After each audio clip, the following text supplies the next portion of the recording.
Hi welcome back to my channel. ఈ రోజు కథ జత కలిసి 19వ భాగాన్ని వినేద్దాం. ఏదో ఒకటి పాస్ అయితే చాలు అన్నాడు రిషి. బస్సు వచ్చింది పద అన్నాను. దారి మధ్యలోనే బేసిక్స్ చెప్తుంటే వింటూ ఉన్నాడు రిషి. ఇంటికి వెళ్ళగానే ఇప్పుడు టైం 6 అయింది, 30 మినిట్స్లో ఫ్రెష్ అయ్యి బయటకు వచ్చేయండి, అందరం కలిసి అక్కడ కూర్చొని చదువుకుందాం అన్నాను. డన్ అని లోపలికి వెళ్ళిపోయాడు రిషి. గబగబా ఫ్రెష్ అయ్యి డిఈ టెక్స్ట్ బుక్ పట్టుకొని మా రూమ్స్ మధ్య ఖాళీ జాగాలో కూర్చున్నాం రౌండ్గా. ఏం పండు, మా వాడు ఒక్కడికేనా, మాకు చెప్పవా వెటకారంగా అడిగాడు రవి. అందరూ వస్తారని ముందే అనుకున్నాంగా, అందరికీ చెప్తాను అన్నాను. సరే, టైం చాలా తక్కువగా ఉంది, త్వరగా ప్రిపేర్ అవుదాం అన్నాడు రిషి. మొత్తం 6 చాప్టర్స్, అందులో ఫస్ట్ చాప్టర్ ఇంట్రడక్షన్ కాబట్టి ఎక్కువ కాన్సన్ట్రేషన్ అక్కర్లేదు. అందులో నుండి 2 మాత్రం 2 మార్క్స్కి వస్తాయి. అండ్ ఆ నెక్స్ట్ 2 చాప్టర్స్ చాలా ఇంపార్టెంట్. అండ్ ఆ నెక్స్ట్ 3లో చాప్టర్కి 1 చొప్పున వస్తుంది. సో అన్నాను. ఆ మధ్యలో 2 చదువుదాం చాలు వెంటనే చెప్పారు అందరూ ఒకేసారి. వాట్? ఒకవేళ వాటి నుండి రాకపోతే మనకు వచ్చిన ఆన్సర్స్ రాసిస్తాం. ఎందుకు? అన్ని చాప్టర్స్ ప్రిపేర్ అవుదాం, టైం ఉంది కదా, ఇంపార్టెంట్ క్వశ్చన్స్ చెప్తాను అన్నాను. డన్ అన్నారు అందరూ.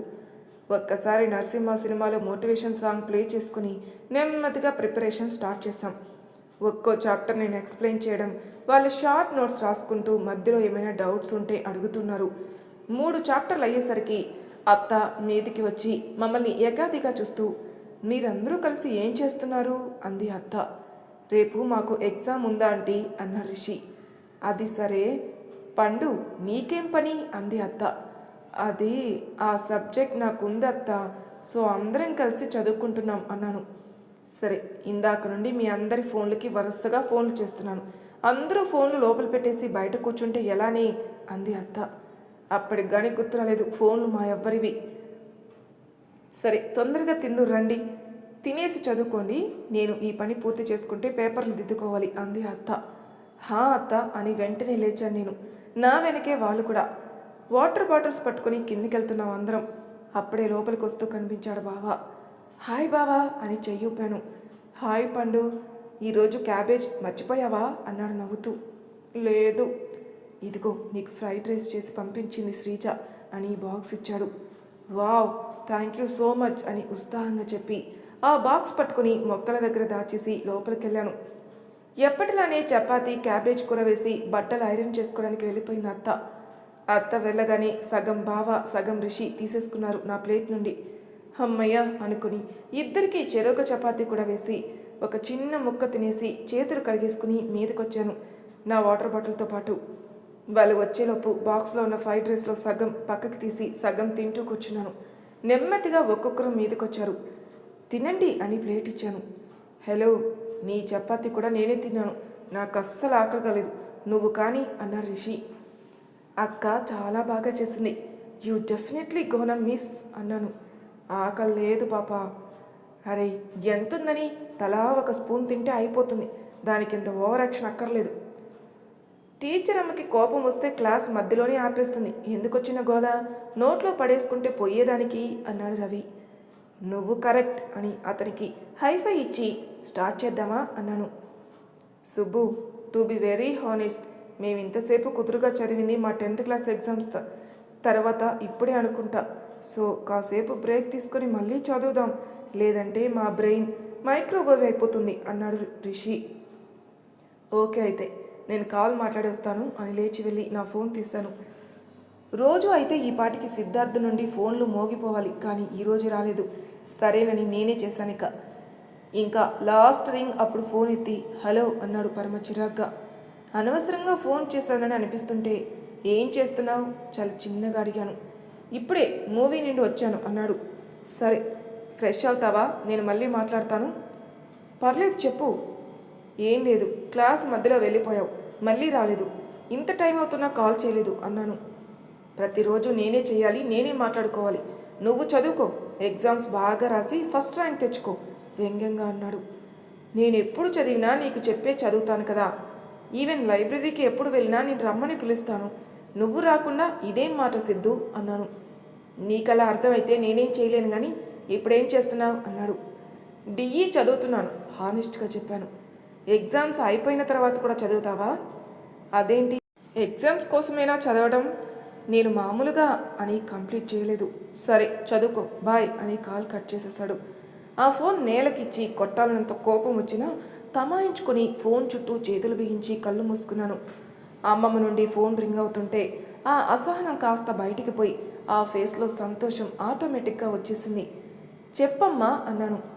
మార్క్స్ చాలా బాగా వచ్చాయి, ఎప్పుడు అలానే తెచ్చుకోవాలి సంతోషంగా చెప్పింది. తప్పకుండా చిన్న స్మైల్ ఇచ్చి చెప్పి ఏం చేస్తున్నావు అని అడిగాను. పొద్దున్నుండి తను చేసిన ప్రతి పని పూసుకొచ్చి మరీ చెప్తుంది. పాపమే ఆ బంటిగాడు, వాడికి ఎవరో గర్ల్ ఫ్రెండ్ ఉందట, దానితో ఫోన్లో మాట్లాడుతుంటే వాళ్ళ అమ్మ విందట. రాత్రి వాళ్ళ నాన్నకి చెప్పేసింది, వాడిని కొట్టేసి ఫోన్ లాక్కున్నారట.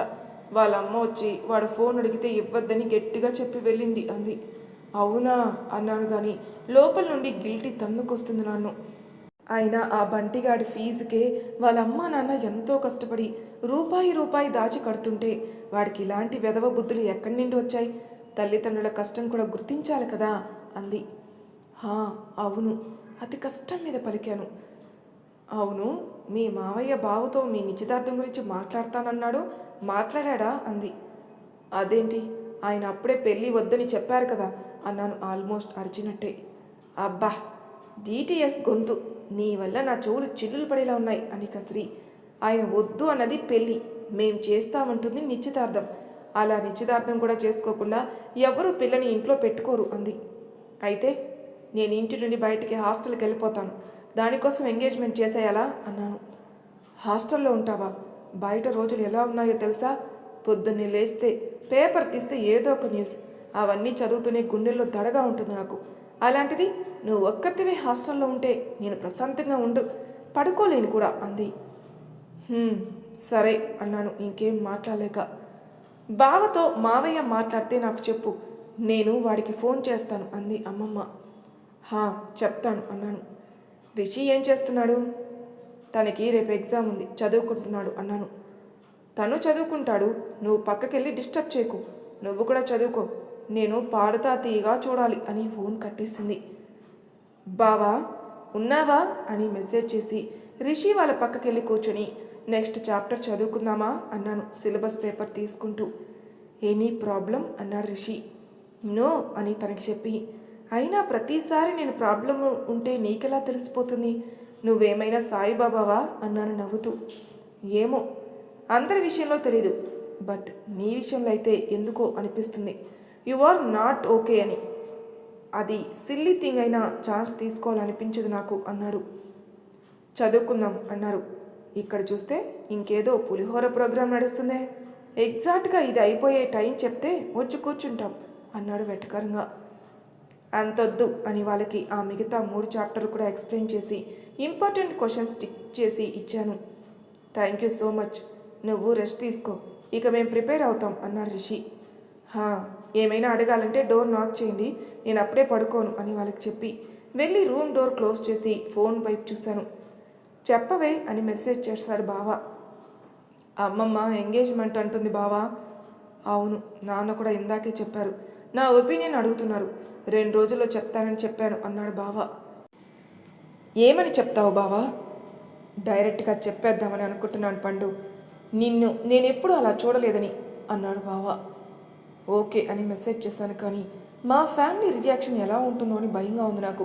చిన్నప్పటి నుండి పెళ్ళి అని చెప్తున్నప్పుడు ఎందుకు ఏం మాట్లాడలేదు అని అడిగితే మా దగ్గర సమాధానం లేదు. గంటలు గంటలు కలిసి మాట్లాడుకుంటారు, అలాంటిది ఎందుకు మీ ఇద్దరికి పెళ్ళి అంటే వద్దు అంటున్నారు అంటే అని నాలో నాకే 100 ప్రశ్నలు, అవన్నీ సమాధానం లేనివే. మధ్యలో మొహమాటంగా వచ్చి డోర్ కొట్టాడు రిషి. ఏమైంది అన్నాను డోర్ తీసి. అంటే ఇది ఎక్స్ప్లెయిన్ చేస్తావని అన్నాడు.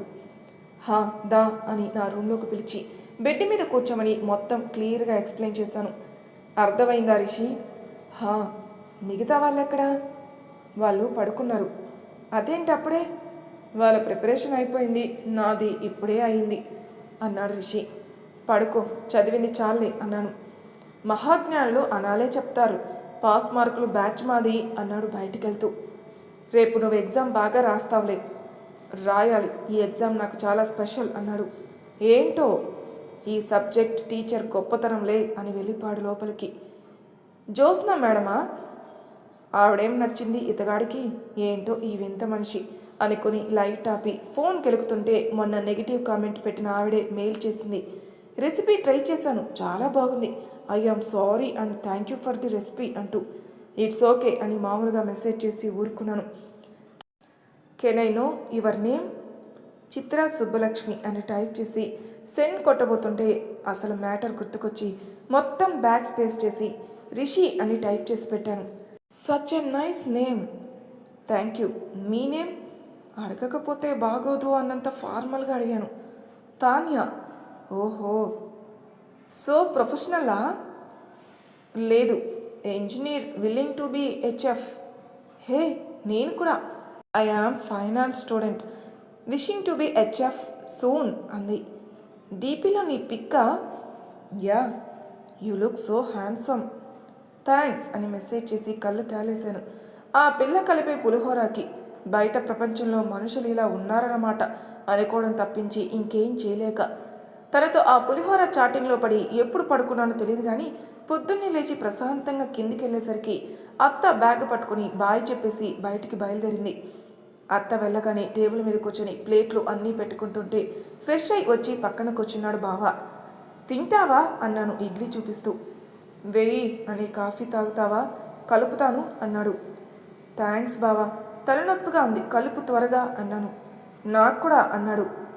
కాఫీ కప్ చేతికి ఇవ్వగానే నీకెందుకు తలనొప్పి అని అడిగాను. రాత్రి మీ అత్త చేసిన పెంట అలా ఉంది అన్నాడు మొహం చిట్లించి. ఏం చేసింది? కంగారెందుకు, నీకే తెలుస్తుంది ఆగు అన్నాడు వెటకారంగా. మేమిద్దరం ఇంకా మాట్లాడుకుంటూ టిఫిన్ చేస్తున్నాం. అమ్ములు, టిఫిన్ చేసి బావా నువ్వు ఈ రూమ్లోకి రండి అన్నారు మామయ్య. దేనికి అన్నాను బావతో. In front there is crocodile festival అంటే ఎప్పుడైనా విన్నావా అన్నాడు. ముందుంది మొసళ్ళ పండగ అనే కదా అన్నాను. అదే మనకిప్పుడు అని ప్లేట్ పడేసి దా అన్నాడు. తన వెనకే గప్చుప్గా వెళ్ళాను నేను కూడా. కూర్చోండి అన్నారు మామయ్య. కుర్చీలో నేను కూర్చున్నాను. వెనక బావ నించునున్నాడు. ఇద్దరం చూస్తున్నాం బావ వైపు. అది మొన్న రూపా అక్క పెళ్ళి బాగా ఎంజాయ్ చేశావా అన్నారు మామయ్య. హా అని తలూపాను. నీ ఇద్దరికి ఎంగేజ్మెంట్ చేస్తే మేము కూడా అలానే సంతోషంగా ఫీల్ అవుతాం అన్నారు మామయ్య. ఎంతైనా టీచర్తో సావాసం ఎక్కడ పోతుంది? తెలుగులో పద్యం 10 మార్కులకి ఇస్తే ముందు దాని ఇంట్రడక్షన్, ఆ తర్వాత పద్యం, తర్వాత భావం, తర్వాత పద విభజన రాసినట్టు చక్కగా సీన్ క్రియేట్ చేసి మరీ చెప్పిన మామయ్య తెలివితేటల్ని గుర్తించిన మెచ్చుకునే స్టేజ్లో నేను లేను. నాన్న, ఈ విషయం గురించి నేనే మీతో మాట్లాడదామని అనుకుంటున్నాను. నాకు పండుని పెళ్లి చేసుకోవడం ఇష్టం లేదు అన్నాడు బావ. ఇప్పుడు పెళ్లి చేసుకోవడం ఇష్టం లేదా? పండుని చేసుకోవడం ఇష్టం లేదా? అసలు పెళ్లి చేసుకోవడమే ఇష్టం లేదా అన్నారు మావయ్య. పండుని చేసుకోవడం ఇష్టం లేదు, అలాని ఇప్పుడే చేసుకోవడం కూడా ఇష్టం లేదు అన్నాడు బావ. మరేం ఇష్టం వివేక్ నీకు? అయినా పండుని పెళ్లి చేసుకోవడం ఇష్టం లేదంటే దానికి అర్థం ఏంటి? దానికేం తక్కువైంది ఇప్పుడు అన్నారు మావయ్య గట్టిగా. ఆ అరుపులకి ఒక్క అడుగు వెనక్కి వేశాను నేను. వయసు తక్కువ నాన్న, అది చిన్నపిల్ల, నా చేతులతో నేను పెంచిన చిన్నపిల్ల, దాన్ని నేనెలా పెళ్లి చేసుకుంటాను అన్నాడు బావ. మీ అమ్మకి నాకు కూడా మీ మధ్య ఉన్న ఏజ్ గ్యాపే ఉంది వివేక్, మేమిద్దరం హ్యాపీగా లేమా అన్నారు మావయ్య. మీ ఇద్దరు హ్యాపీగా ఉన్నారనేది మీ పర్సనల్ చాయిస్ నాన్న. నేను ఇది పుట్టినప్పటి నుండి చూస్తున్నాను. నా కళ్ళ ముందు పెద్దదైంది. మీ అందరి కళ్ళకి అది ఎంత చిన్నపిల్లలా కనిపిస్తుందో నా కళ్ళకి అంతే చిన్నపిల్లలా కనిపిస్తుంది. అది నా తప్పే అయితే ఐ ఆమ్ సారీ, బట్ నేను తనని పెళ్లి చేసుకోలేను అన్నాడు బావ. You can't tell this now Vivek. నీకు పండు అంటే ఇష్టం లేకపోతే నువ్వు ముందు చెప్పాలి. ఇప్పుడు నానమ్మ నీకు దానికి పెళ్ళి అని మెంటల్గా ఫిక్స్ అయిపోయి ఊర్లో అందరికీ చెప్పేసుకుంది. మేము అందరికీ నాకు కాబోయే కోడలని పరిచయం చేసేసాం. ఇలాంటి టైంలో ఈ మాటలు చాలా చండాలంగా ఉంటాయి. అయినా మీ ఇద్దరి జోడి చక్కగా ఉంటుందిరా అన్నారు మామయ్య. నానమ్మ ఊర్లో అందరికీ చెప్పేసిందని మీ పరువు పోతుందని మా ఇద్దరి గొంతు కొయ్యకండి నాన్న. దానికి బ్యూటిఫుల్ లైఫ్ ఉంది. చక్కగా చదువుకొని జాబ్ చేసుకుని మంచి అబ్బాయిని పెళ్లి చేసుకుని అదే సెటిల్ అవుతుంది. నాలాంటి అబ్బాయిని పెళ్లి చేసుకోవాల్సిన అవసరం దానికేంటి అన్నాడు బావ. వివేక్, అసలు మీ అభిప్రాయం అడిగి నేను తప్పు చేశాను. నువ్వెన్ని మాట్లాడినా మీ ఇద్దరికి పెళ్లి చేయాల్సిందే. ఎందుకంటే నేను మా చెల్లి చనిపోయినప్పటికీ దానికి మాట ఇచ్చాను. కనీసం అది బతుకుంటే నేను కాలు పట్టుకొని ప్రాయశ్చిత్తం చేసుకునేవాడిని. కానీ ఇప్పుడు నేను మాట తప్పితే నాకు ప్రాయశ్చిత్తం చేసుకునే ఛాన్స్ కూడా లేదు. కాబట్టి ప్లీజ్ ఈ డిస్కషన్ ఇక్కడితో ఆపేసి మీ ఇద్దరు ఎలా ముందుకు వెళ్ళాలని ఆలోచించండి. ఎందుకంటే మీ పెళ్ళి ఆగడం అనేది జరగదు అన్నారు మావయ్య సీరియస్గా. బావ అరవబోతుంటే తన చేయి పట్టుకుని ఆపమని కళ్ళతో రిక్వెస్ట్ చేశాను. పెరుగుతున్న మావయ్య బీపీ చూసి భయంతో మీకు చెప్పి అనవసరం విసుగ్గా చెప్పి బయటికి వెళ్ళిపోయాడు బావ. వాటర్ బాటిల్ మావయ్యకిచ్చి వెంటనే వెళ్ళిపోయిన బావ వెనకే. మా గొడవ విన్నారో లేదో తెలియదు కానీ లంచ్ బాక్సులు పెట్టుకుంటూ డైనింగ్ రూమ్లోనే ఉన్నారు రిషి వాళ్ళు. వాళ్ళని చూసి మీరు ఈరోజు వెళ్ళండిలే రిషి, నేను పండుని కాలేజీలో దింపేస్తాను అన్నాడు బావ. సరే అన్నట్టు తలుపి మా పక్క నుండే వెళ్తున్నారు. రిషి చేతిని పట్టుకుని చిన్నగా నొక్కి వదిలాను. ఆల్ ది బెస్ట్ అన్నట్టు. థ్యాంక్ యూ అని పెదవులు కదిలించి వెళ్ళిపోయాడు. ఒక్క 5 నిమిషాలాగి స్టార్ట్ అవుదాం, నాకు కొంచెం చిరాగ్గా ఉంది అని వెళ్ళి బయట మెట్ల మీద కూర్చున్నాడు బావ. తన వెనకే వెళ్ళి పక్కన కూర్చున్నాను. గడ్డం కింద చేతులు పెట్టుకుని దీర్ఘ ఆలోచనలో ఉన్నాడు బావ. ఫస్ట్ టైం బావని అంత సీరియస్గా చూడ్డం. అంతలో తన ఫోన్ రింగ్ అవుతుంటే చూసి శ్రీజ నుండి ఫోన్ చూసి, నువ్వు మాట్లాడవే, బావకి మూడ్ బాగాలేదు, తర్వాత మాట్లాడతాడు అని చెప్పు అన్నాడు ఫోన్ నా చేతిలో పెట్టి. వెంటనే లిఫ్ట్ చేసి చెవు దగ్గర పెట్టేలోపు వివేక్ అని కంగారుగా పిలిచింది. హా అక్క నేను అన్నాను. హా సుబ్బు చెప్పు, ఎలా ఉన్నావు, మీ బావలేడా అంది. ఉన్నాడక్క, తనకి కొంచెం మూడ్ బాగాలేదు, తర్వాత మాట్లాడతాను అని చెప్పాడు అన్నాను. చాలా అర్జెంటుగా మాట్లాడాలి ప్లీజ్, తన దగ్గర ఫోన్ స్పీకర్లో పెట్టు అంది. బావ పక్కన కూర్చొని ఫోన్ స్పీకర్లో పెట్టాను. వివేక్, నీకెందుకు మూడ్ బాగాలేదో నాకు తెలీదు, ఆ టైంలో డిస్టర్బ్ చేస్తున్నందుకు సారీ, బట్ నాకు తప్పలేదు వివేక్. మా కజిన్ బ్రదర్కి మన ఇద్దరి గురించి ఎలానో తెలిసిపోయింది. పొద్దున్నుండి మా ఇంట్లో చాలా పెద్ద పెద్ద గొడవలు జరుగుతున్నాయి. నా ఫోన్ కూడా లాక్కున్నారు. ఇప్పుడే వాళ్ళందరూ ఎక్కడికో వెళ్ళారు. ఒక్క అరగంటలో వచ్చేస్తారు. మనమేం మాట్లాడుకోపోతే అవి ఇంకా పెద్దవైపోయేలా ఉన్నాయి. నేను ఒక్కరిని ఈ సిచ్యువేషన్ హ్యాండిల్ చేయలేనేమో అని భయంగా ఉంది. ప్లీజ్ నువ్వు కూడా వస్తావా, I feel better with you అంది. తలలో వేళ్ళు పోనించి డోంట్ వరీ, ఏం అవ్వదు, నేను వస్తున్నాను అన్నాడు బావ. ఇక్కడికి వచ్చాక అన్ని తీరిగ్గా మాట్లాడుకుందాం, కోపం తెచ్చుకోకుండా మాట్లాడు వివేక్, దే ఆర్ ఫ్యామిలీ, అదొకటి మర్చిపోకు అంది. నేను పండుని కాలేజీలో దింపొస్తాను అని నా వైపు చూశాడు. కళ్ళల్లో నీళ్లు తిరిగిపోయాయి నాకు. నువ్వెందుకు ఏడుస్తున్నావు అని కన్నీళ్లు తుడిచి, చిన్న వాటికి కంగారు ఎందుకే, బాగున్నాడుగా చూసుకుంటాడులే, నీ బ్యాగ్ తీసుకొనిరా, నేను దింపేసి అక్కడికి వెళ్తాను అన్నాడు. మరి తర్వాయి భాగంలో ఏం జరుగుతుందో నెక్స్ట్ ఎపిసోడ్లో తెలుసుకుందాం. అంతవరకు నా ఛానల్ సబ్స్క్రైబ్ చేయని వాళ్ళు ప్లీజ్ సబ్స్క్రైబ్ చేసుకోండి, లైక్ చేసి షేర్ చేయండి, మీ అభిప్రాయాలు నా కామెంట్ రూపంలో తెలియజేయండి. Thank you for listening.